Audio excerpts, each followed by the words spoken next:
Wonderful. Well, welcome everyone to today's event, Navigating the Tax Cuts and Jobs Act Expirations, what business owners need to know for the next Congress.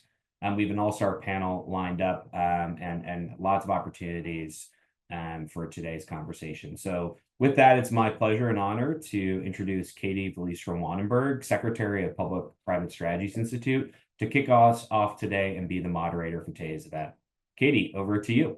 Well, thank you, Colin, and thanks to everyone who is joining on this Wednesday afternoon for what we are confident will be a fun and engaging conversation about taxes, and also helping or supporting all of you business owners and business leaders who are joining us from across the country as we start to navigate the reality of 2025, which is Congress will most definitely advance a Tax Cuts and Jobs Act extension.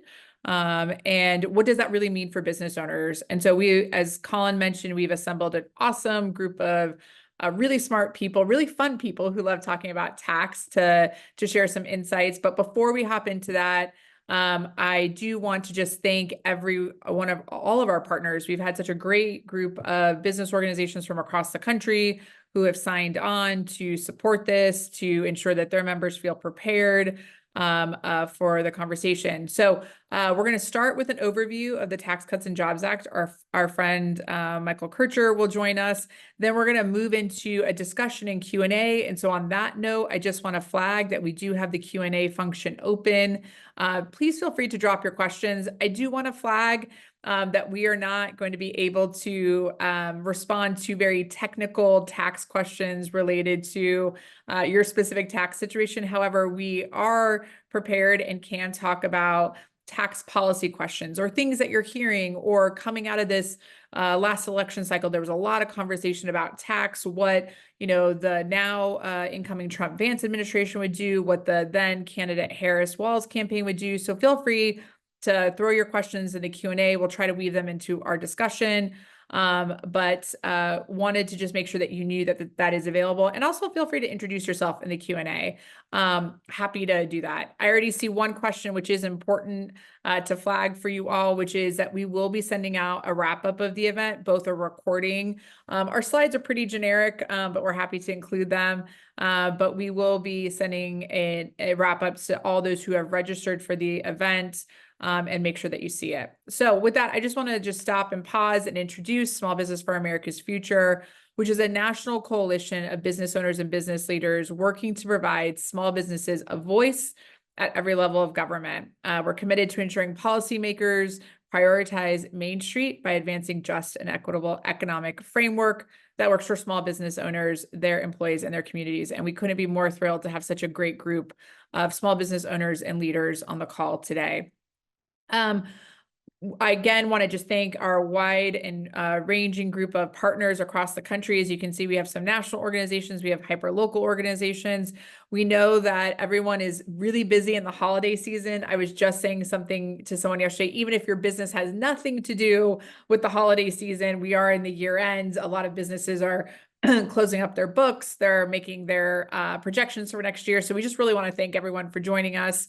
We're going to be doing a regular series as we get closer and closer to the extension of the Tax Cuts and Jobs Act. So we're excited to kick this off in December. But do please make sure that you are on our lists and hearing from your organizations about more information about the tax cuts. So I just want to thank our partners for their support. And again, just want to clarify that we will be sharing the recording of the presentation today with everyone who's registered. And thanks everyone for introducing yourself in the Q&A. We have about over 100 people on the call, so it's always just nice to see where everyone is dialing in from and who they are.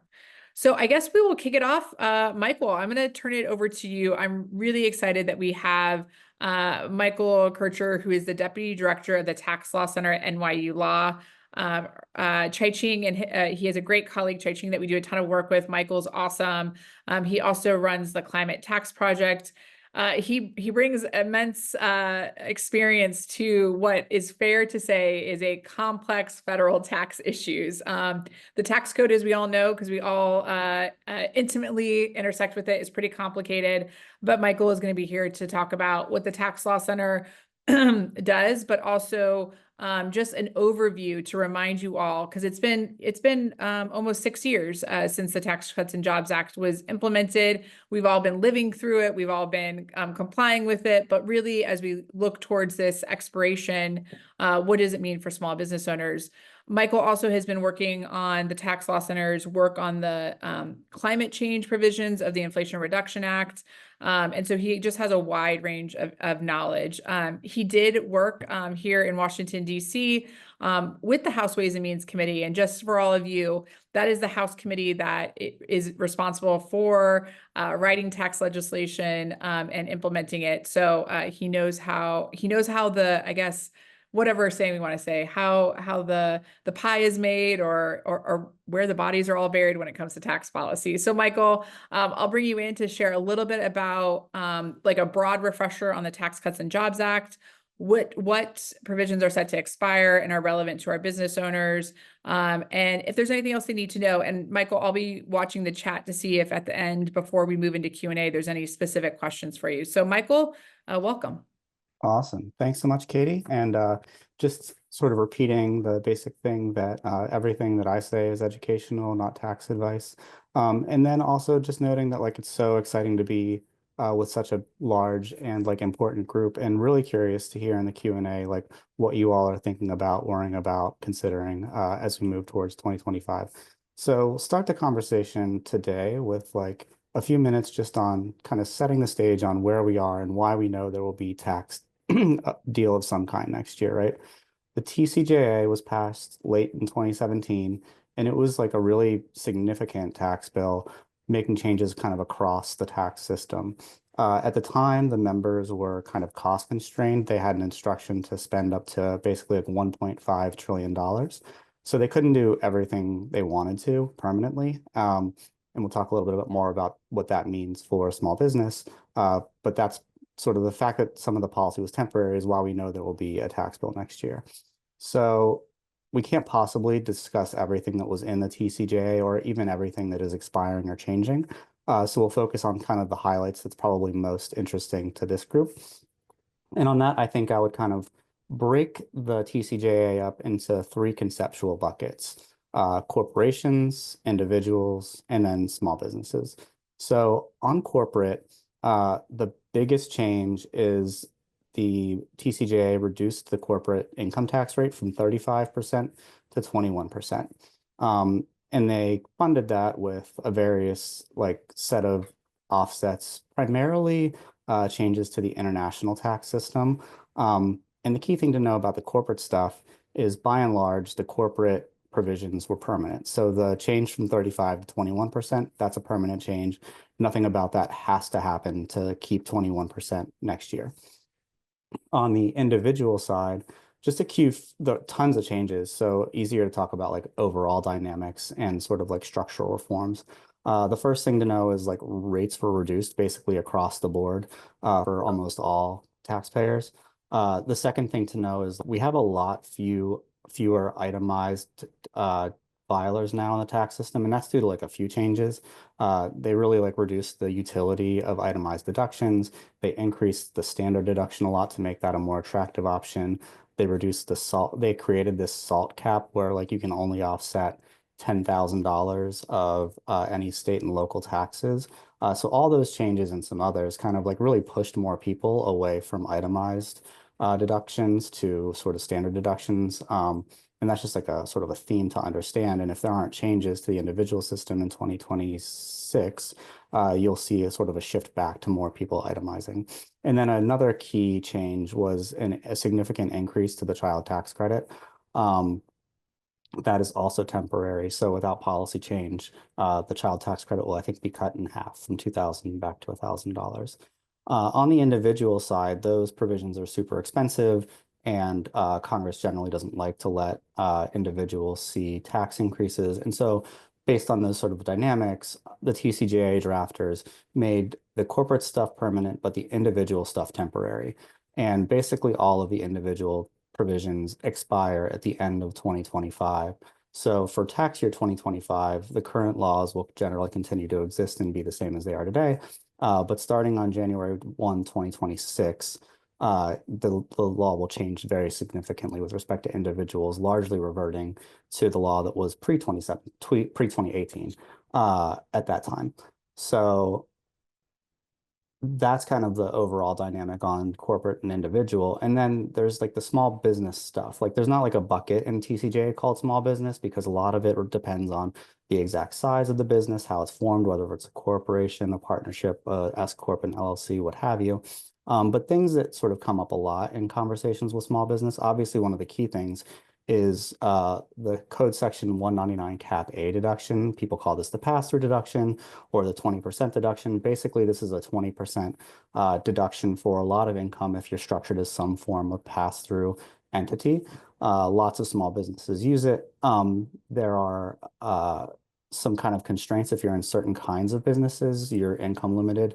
But this is a very important provision to a lot of small businesses. Another thing that some small businesses talk about is the so-called bonus depreciation rules. TCJA basically said that for a lot of property, you know, even if you would normally have to deduct it over a period of years, you can actually, for a short period of time, deduct it all in the first year that you place it into service. So, you know, you buy a machine, you put it in your shop, you can immediately deduct that whole machine's cost, whereas pre-TCJA, you might have had to deduct it over, say, 5 years or 10 years. And that encourages investment in that kind of property. TCJA allowed that on a temporary basis. We're right now sort of like phasing down the eligibility for that so-called bonus. For really small businesses, this isn't that important, I don't think, because there's this other provision that's permanent called Section 179 that already allows you to basically get bonus for your first like $1,000,001 of expenses. So if you don't have over like $1,000,001 in relevant expenses in the year anyway, the difference between extending bonus and not just like doesn't really matter to you for the most part. Putting back on that earlier caveat of not tax advice, talk to your lawyer, talk to your accountant, et cetera, et cetera. Another thing that comes up sometimes is the changes to research and research expenditures. Like if you're doing R&D type work, the TCJA had this pay for over time where instead of having all of that deductible in the first year, in the year that you do that research, you have to sort of start to spread it out over a period of years. This is getting a lot of sort of action among Hill lobbyists and stuff. I don't hear about this as much from true small, like really small businesses as being a really important thing directly for them. But I know that like a lot of Hill staffers and members think of this as a small business important provision. So it's just something to sort of be aware of. And then there's a bunch of other stuff too, like some of you might be familiar with the Opportunity Zone program. That's something that's kind of TCJA temporary and some other stuff too. So sort of focusing in really closely on what I would be thinking about or some of the things I would be thinking about if I was a small business. With respect to the 2025 debate, I'd obviously be paying a lot of attention to the individual provisions because any small business owner is, of course, an individual. Another thing I would be thinking about is like assuming that like most folks are structured as pass-throughs, which is sort of my experience. The way that 199 cap A is done is important. You know, a lot of 199 cap A ends up going to the highest income filers. So, you know, there are ways in which you could target it more at true small businesses, but sort of like the existence of 199 cap A is certainly something that I hear over and over again that is important to a lot of small businesses. And then the child tax credit, I've heard a lot from small businesses. This is super important to them because a lot of business owners and of course employees have children. Other key dynamics to think about is like just a lot of campaign promises, right? No tax on tips, no tax on overtime, more tax cuts for large corporations, no tax for US people living abroad, et cetera, tons of campaign promises. And I think all of that tells you a little bit of like something to keep in mind here, right? Like we can speculate a little bit today about where we think like the needle will be threaded. But to be honest, like there's just tremendous uncertainty in the system right now, right? Like what will the members want to do in terms of like how much they want to spend on this bill, how much they want it to be offset, right? If you want it to be offset, like where do you find those offsets? Do you pay for it in part with tariffs? Do you try to close loopholes on big corporations? Do you like there aren't that many kind of like huge buckets of money out there. So where exactly do members kind of find pay fors? And that's a really important place for business owners to be paying attention to. of course, because we don't really know what that'll look like.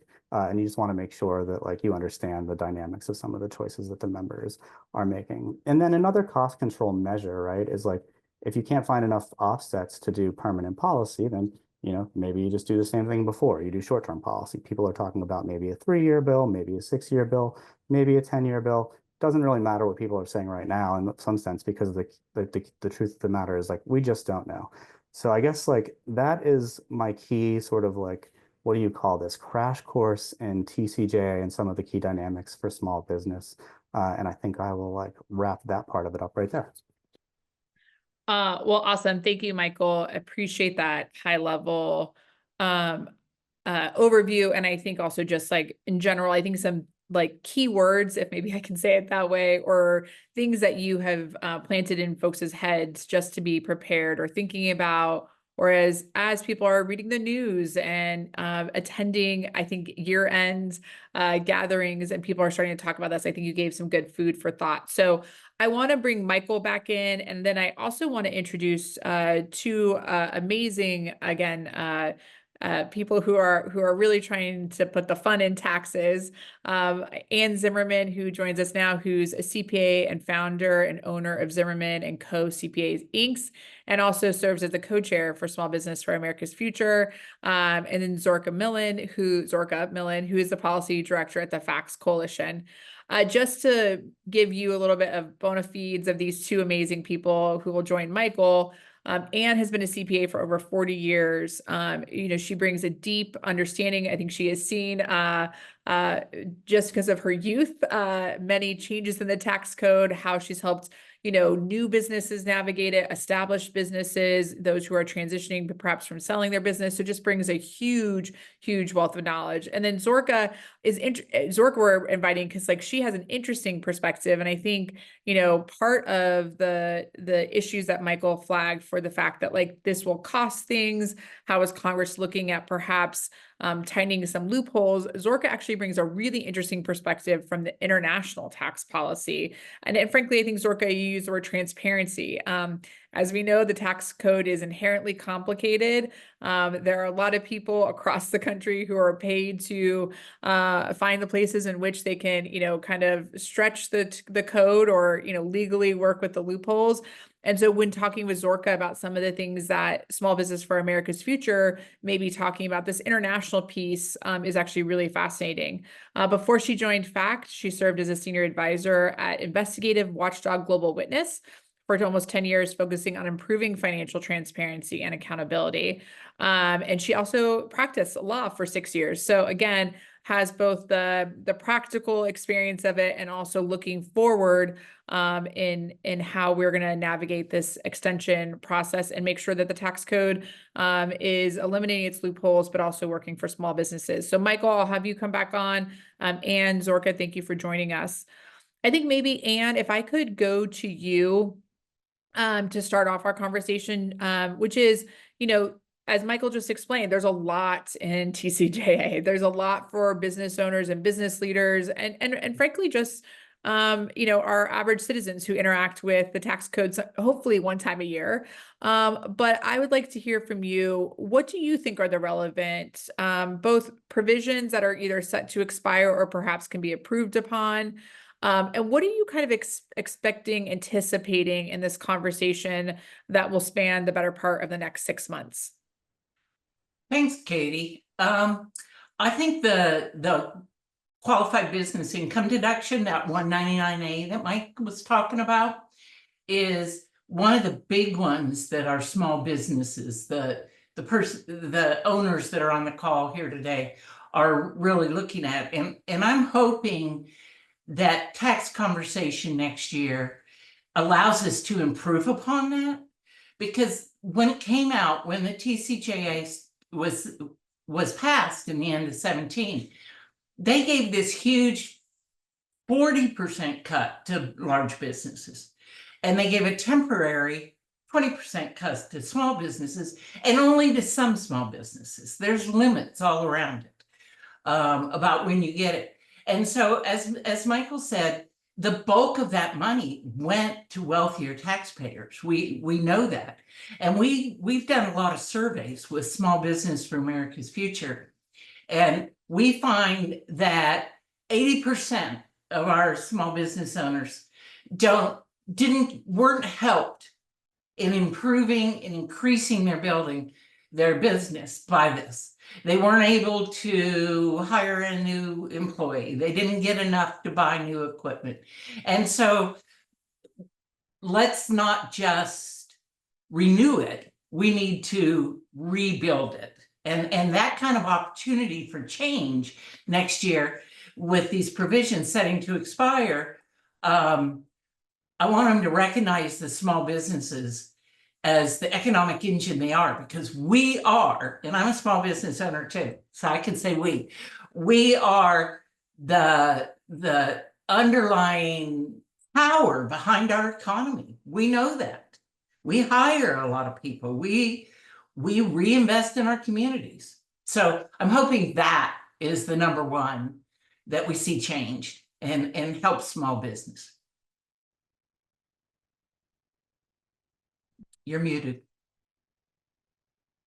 I was trying to be a good moderator and not have background noise. But I think to that last point, Anne, you know, the other thing too that I think has changed since 2017 to what will be 2025 is that we have seen an explosion in small business starts. Absolutely. You know, and so how do we kind of square that with, you know, a policy that 7 years ago, you know, was, you know, pre-COVID, if you want to think about that, the economy has changed, small business has changed.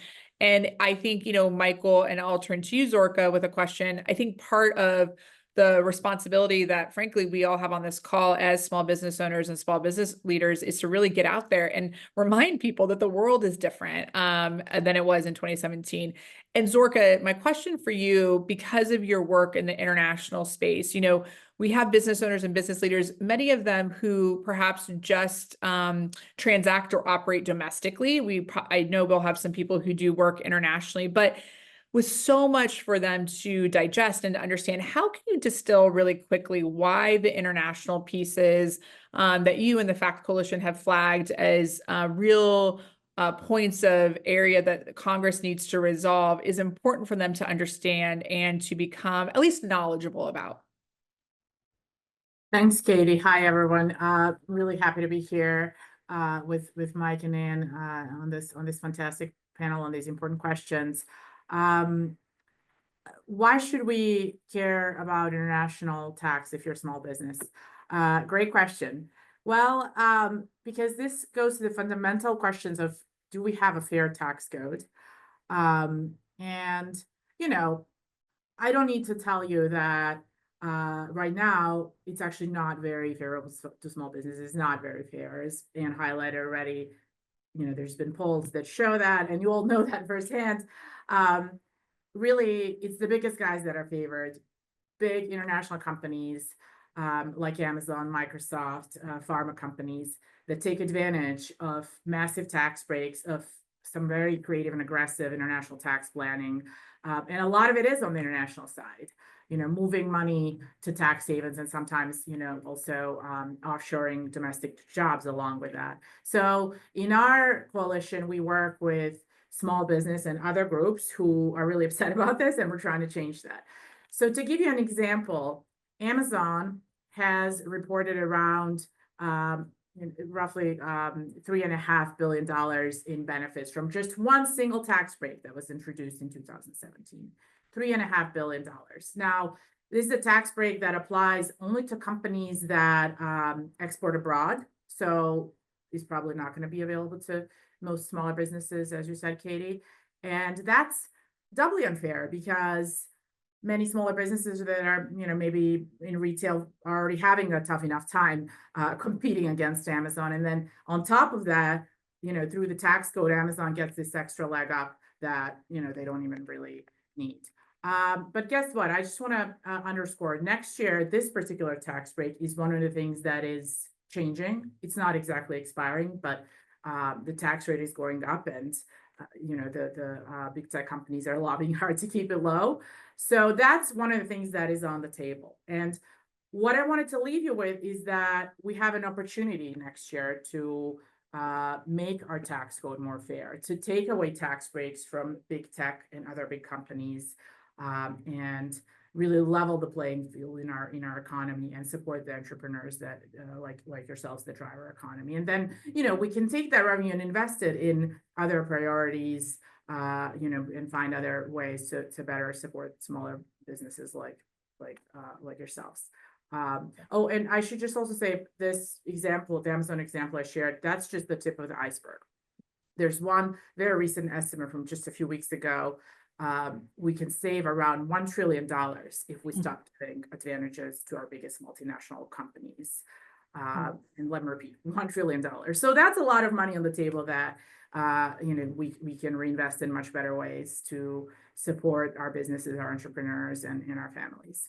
Yeah. And I know, Michael, I want to bring you in to respond to that, but I think Zorka, on your ending point, which is, you know, there's a wide range of interests and needs in our country. And how do we, you know, I think the work that we have been shepherding through for the better part of the last, you know, 8 years has really been about having these conversations and informing people so that they can become more knowledgeable. And starts really at the grassroots level. This really starts with small business owners understanding that they have a voice and they have agency in these conversations. And then, you know, some of this, and Michael, I don't mean to put you on the spot, but, you know, some of this can also be the fact that, like, you know, as a former Hill staffer, you know, you get a lot of stuff coming at you, and there's a lot of things that perhaps people don't have an expertise on. And so you have to kind of assume that the person who's drafting some legislation or is making these decisions has, you know, some knowledge base. And then once it's implemented, I think then it's left to the advocates and the practitioners to,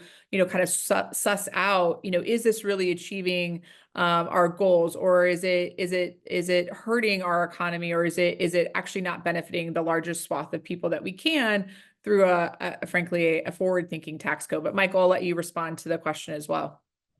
Awesome. Yeah, like that point about leveling the playing field that came up, I think that is just like so important. At the end of the day, like big multinationals are just like able to play all these games that small businesses can't, and they can just pay a lower tax rate than small businesses as a result, right? Like, you know, Zorka offered one example, but there are so many of these, and some of them are international, and that's definitely like a huge bucket of the problems. But there's also a bunch of stuff domestically. Like I used to work in a big law firm, and I have a lot of friends who work in big accounting firms, and a lot of what they do all day is they get paid like $1,000 an hour to find magic losses that like you can do if you like paper them right and have the right advisors. Totally inaccessible to small businesses, and that's like totally unfair, right? And then so like, okay, fine, like that shouldn't happen. Like the playing field should be level. Like you shouldn't allow those kinds of like loopholes for the big guys, not for the smalls. And then once you have that like revenue raised money, like what do you do with it? Like if you've got $1 trillion that's being like improperly spent on tax subsidies to large business in the international system, like Zork is saying, if you can close some of that down, what do you do with that money, right? Like let's figure out ways to use that in ways that really do help small business. Because like to the point that you were making, Katie, about like how kind of like members perceive it, like there's a lot of stuff where lobbyists will come in and just say, hey, this is a provision that is for small business. And they'll bring in like one small business person, but it's not really a small business provision. It's just marketing, right?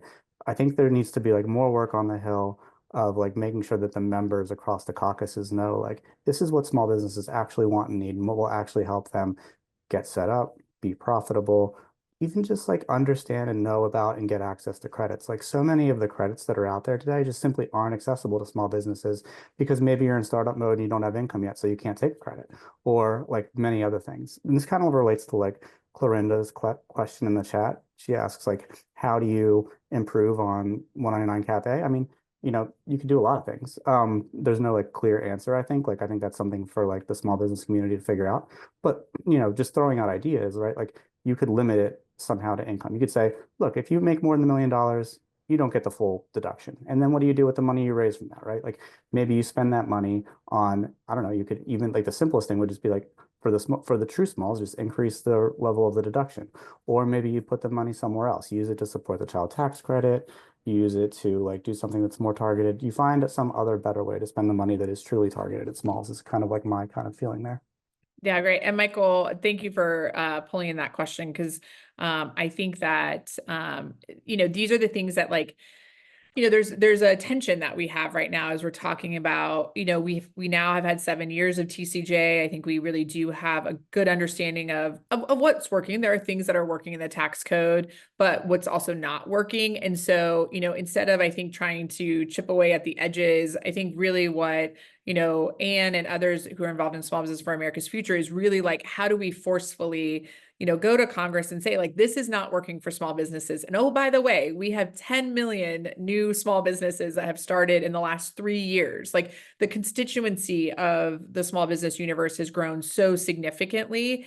And I think, Michael, perhaps, frankly, one of the challenges we have is, while we do see a fair number of members of Congress and even at the state and local level, come through business ownership or business owners, there's a lot of members of Congress and their staff who have never interacted with a small business, actually don't understand how a small business runs. And so, to Tyson's question in the chat, it is like organizations like Small Business for America's Future and others who really do bring business owners to the Hill and are working really hard to kind of break through a little bit of, I think, those barriers where there's assumptions that have been made, or there's a lot of assumptions, frankly, that all businesses are big or looking to be big. And we know, all of us on the phone, most small businesses have 10 or less employees, they're doing well. They're providing for their families and their employees and are contributing to their communities. But these are not multinational $100 million businesses. These are strong, solid small businesses that are looking for that level playing field. And so, Anne, I do want to just turn to you when we are thinking about bigger picture about, pro small business tax policy. Are there other things that you've been thinking about that you're interested in bringing to Capitol Hill, or even, tossing around with Michael and Zorka related to what you think could be impactful for small businesses in this conversation? Katie, they're really talking my language now. They're talking to me and my people and my clients, because, there's the saying, everything's local. And when you talk about grassroots and trying to get Congress to understand what a small business is, and what do we need? We need to let them know that, and Small Business for America's Future has allowed me to advocate for that. And I've been doing that for 8 years now, and it's been amazing. But, if we get this tax reform right this time, it could boost small businesses across the country. And when small businesses get to keep more of what they make, then we see benefits ripple throughout the whole country, because we do reinvest in our communities, right? I mean, I don't know about the rest of you on this call, but I've been president of my chamber. I'm very active in my local chamber. My local chamber has all of 300-400 people, right? It's not a big New York chamber. And I buy from those local vendors, and they buy from me, and I hire those local people, and I reinvest regularly in my community, as so many of you do. So when we thrive, the entire economy is better, because we have more resources at our disposal to do this. So, as far as specifics, because I hate it when people don't answer the question, we could give credit for the first employee hire. These new businesses, and I think it's even more than 10 million, isn't it? Like 17 million businesses or something in the last 3 years, something like that, something crazy. It's a lot. They need to hire their first employee to really kick into gear, right? So we could give them a credit for that. We could, as Michael said, we could take some of this money that the $1 million profits, and when we talk $1 million, I don't even mean $1 million in revenue. I mean $1 million in profit. If they make it $1 million in profit, why are we giving them credits? We've proven over the years that doesn't trickle down, but the ripple out from the small businesses is true. Take some of that and give 50% deduction to the small business, or give a refundable credit to that first year business that's trying to get their feet on the ground, right? I mean, I could go on for days, and I know I can't because we have to share this time, but those are things that we could do with this. In answer to the earlier question, if we had the funds from the upper edge, right, from this huge tax cut that Amazon got, if we could spend just some of that on small businesses, it would make a huge difference. Yeah, and just to correct this, because this is pretty impressive, and I think because the number has continued to grow. So it is actually 16 million new small businesses between 2021 and 2023. So it's even a shorter period of time. And that is an 86% increase compared to the average annual growth of small businesses. So we have so many more business owners, new businesses. And I think, and to your point, like, how do we continue to cultivate that? Yeah. I don't know, Zorka, Michael, I think part of the problem is, I always call them like accidental entrepreneurs or business owners. Like someone starts something, they have a good side hustle. They're like, oh, I can make some money off of this. All of a sudden, like they kind of fall into small business ownership. And then they like have the reality of running a small business, which is largely navigating, I think, our complex tax code and, how does it work for them or not work for them? And so I guess as we're approaching kind of end time and, folks who are on the call, please keep dropping in your questions. I think part of it is what do you think people need to go, like, where are some of the great resources that you all go to learn? I know that Michael and Zorka, you're experts, you are solicited, but when you're trying to get up to speed on this, because I think I can speak for many of the business owners on the call, as one myself too, like time is limited.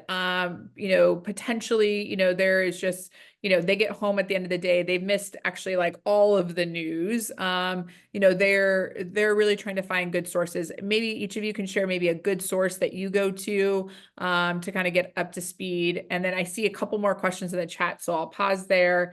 Zorka, anything that you'd recommend for small business owners to, and I see a few folks are actually putting some great resources in the chat too.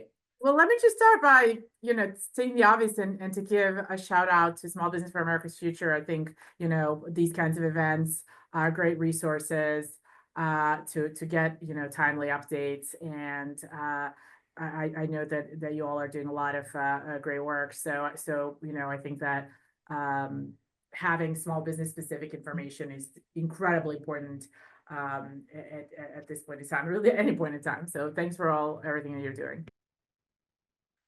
Michael, thoughts you have on that, or thoughts on resources, places that you think would be good? I appreciate that we see Althea's put in SBA, SCORE, SHRM. Anything else? I mean, if you really want to stay attuned to the latest and greatest on the debate, which I don't really recommend if you're busy running a business, you could like subscribe to Punchbowl. They are like really good at providing the latest and greatest on where things are headed. That's more useful for the advocacy side, but that's the one thing that's not listed in the chat. Yeah, I think if I can jump in, Katie, it doesn't hurt to use the IRS's site, irs.gov.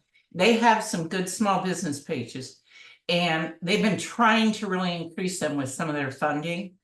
One of the things that I have been advocating for through small SBAF is a hotline for small business. And where we could discuss, I can ask you questions and you're knowledgeable. We used to have that in the good old days. We don't have that now. So I think tax simplification and funding the IRS helps small businesses. There's just no question in my mind, and I suggest people go to their page and search small business.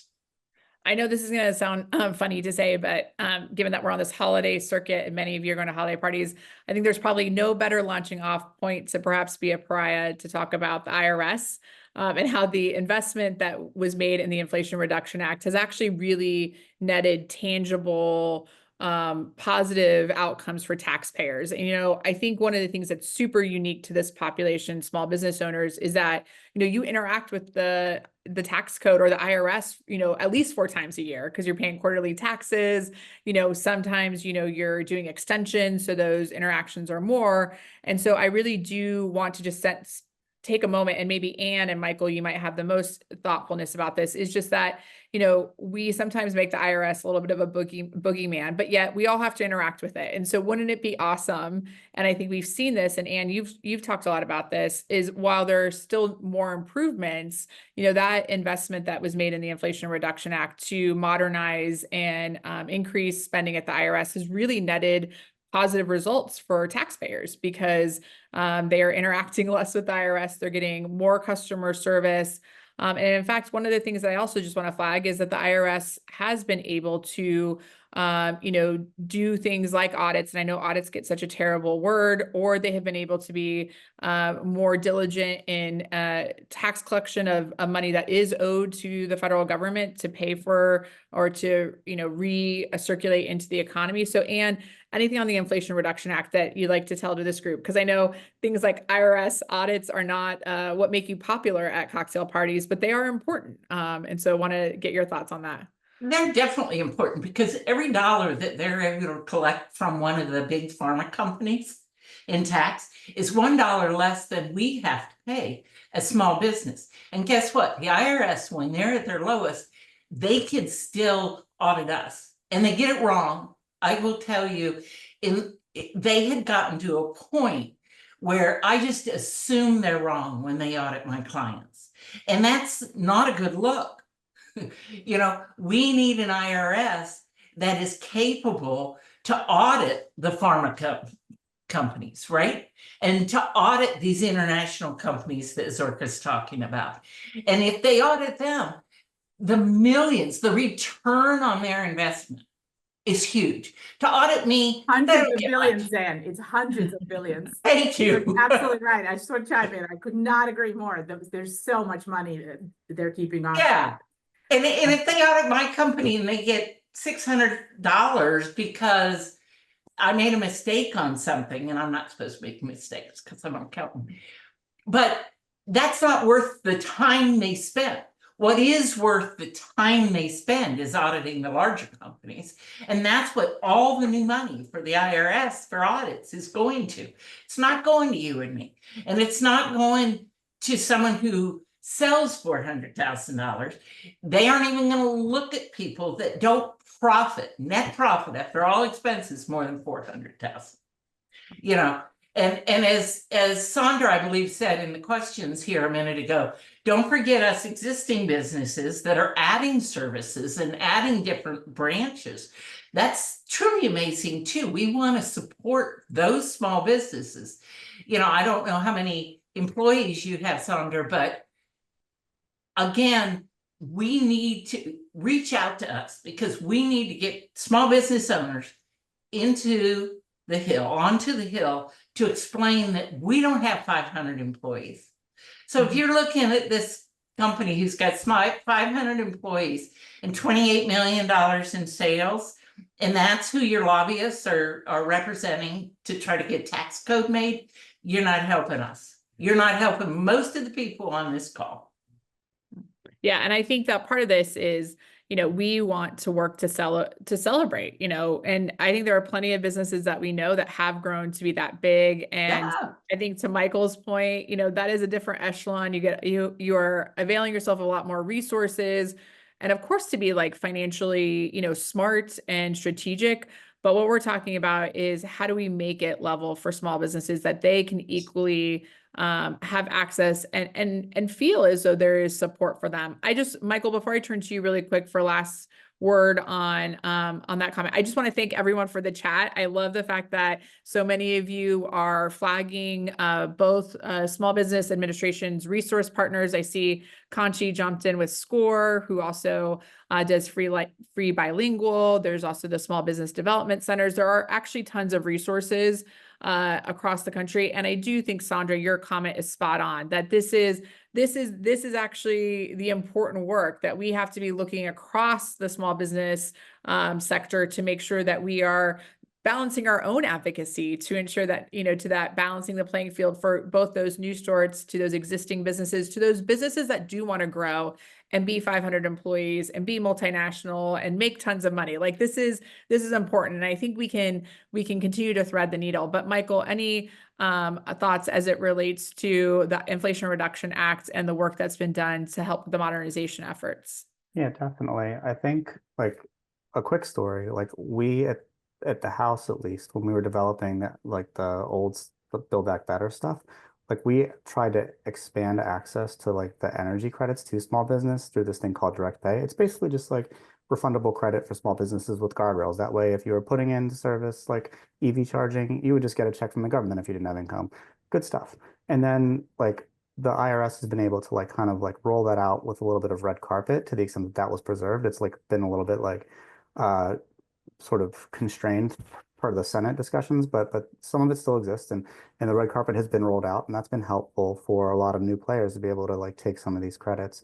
And I don't expect like business owners to like go out and say like what we need is more IRS audits, right? But what I do think is true is like small business owners generally want to get their stuff right. They're not trying to cheat the tax system for the most part, but it's really hard. It's complicated, and I think that like neither the small business owner nor the IRS want to be in an audit about something where there was like no intent to like defraud, right, or do anything bad. I think additional taxpayer services can be really helpful. Make the forms easier to understand. Have that kind of like phone line that Anne was talking about where small businesses can call in. The best thing that can happen is everybody just like understands the rules and complies on the front end so that there are no surprises and people just have really good service. So you can like, and the IRS has like funding in buckets, right? Like you can say like more taxpayer service money without saying more enforcement money. So just a little bit of a flag on.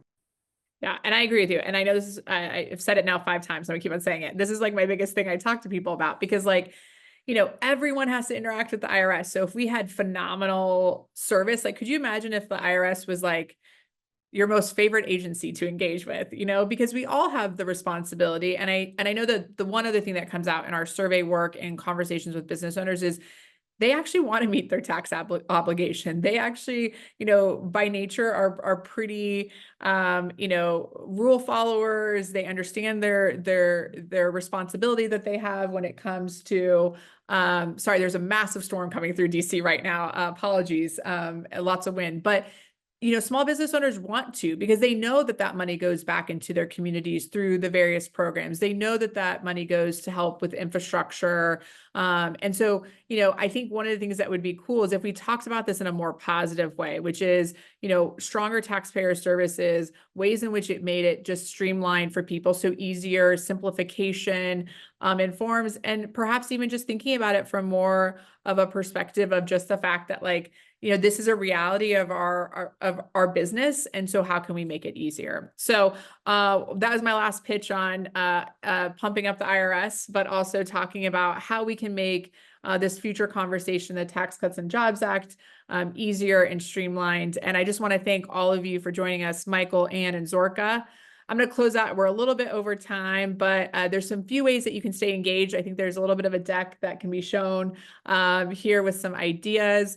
Please, we have a tax survey that's going to start coming out. We have events that are going to be coming up. We have actually a great event next week on healthcare. So hopefully you can join us. Please sign up for Small Business for America's Future Resources. And please share with your business owners when you get the readout from this event, please do so. And with that, I'm going to close out the webinar. Thank you again, Michael, Ann, and Zorka, and we'll talk with you all soon.